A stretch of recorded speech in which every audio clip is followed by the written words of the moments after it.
The island had no name on modern maps, only a weathered mark in ancient nautical charts that sailors avoided. Its jagged cliffs and dense jungle whispered warnings to those who passed too close. But adventurer and marine archaeologist Ethan Cole was not one to heed such superstitions. He had come to uncover the truth behind the rumors of an abandoned house hidden deep within the island's heart.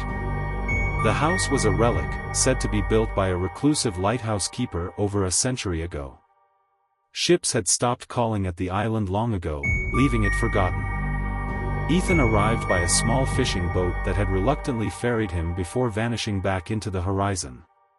The jungle was a tangled mass of roots and shadows as he trekked toward the house. The map in his hand, sketched by a long-dead explorer, was barely legible, but it led him true. By sunset, he stood before the house, a lopsided structure of rotting wood and shattered glass, its frame leaning as if burdened by the weight of its past. Ethan pushed open the door, which groaned loudly in protest. The air inside was stagnant, thick with the smell of salt and decay. The last rays of sunlight filtered through the broken windows, casting long shadows across a floor littered with debris. In one corner, a rusted oil lamp sat atop a dusty table, its wick long burned out. As night fell, Ethan set up his lantern and began exploring. The walls were etched with strange carvings, symbols and phrases in a language he didn't recognize. They seemed to shift under his gaze, and a chill prickled his skin. The house creaked and moaned as the wind howled through the cracks. He was poring over a journal he'd found on a collapsed shelf when the first sound came, a faint tapping, like fingers drumming on wood. Ethan froze, straining to hear. The tapping grew louder, more deliberate. It was coming from upstairs. "Is someone there?" he called, his voice swallowed by the oppressive silence that followed. Gripping his lantern, Ethan ascended the narrow staircase. Each step groaned beneath his weight.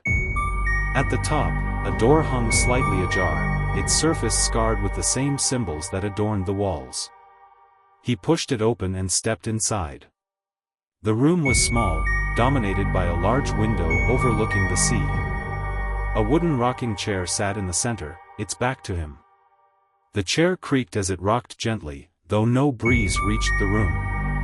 Ethan's pulse quickened. "Who's there?" he demanded. The chair stopped. Slowly, it began to turn. Ethan held his breath as the chair revealed its occupant, a figure cloaked in shadows, its features obscured.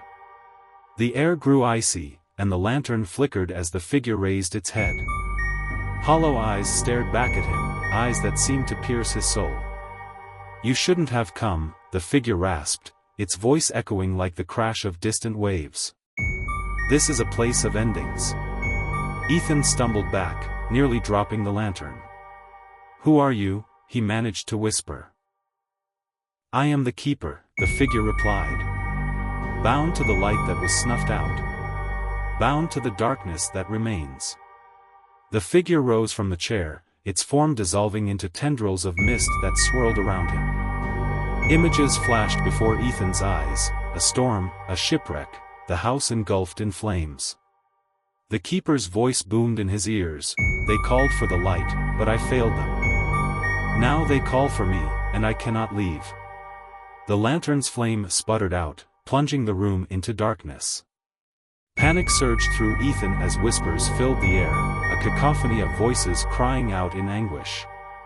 He stumbled toward the door, but it slammed shut before he could reach it. "You will stay," the keeper said, his voice now a roar. "As I stayed. As they all stayed." "No!" Ethan shouted, fumbling for the lantern. He struck a match, reigniting the flame, and the voices faded. The room was empty once more, the chair vacant. Gasping for breath, he fled the house, not stopping until he reached the shore. The fishing boat returned at dawn to find Ethan waiting, pale and shaken.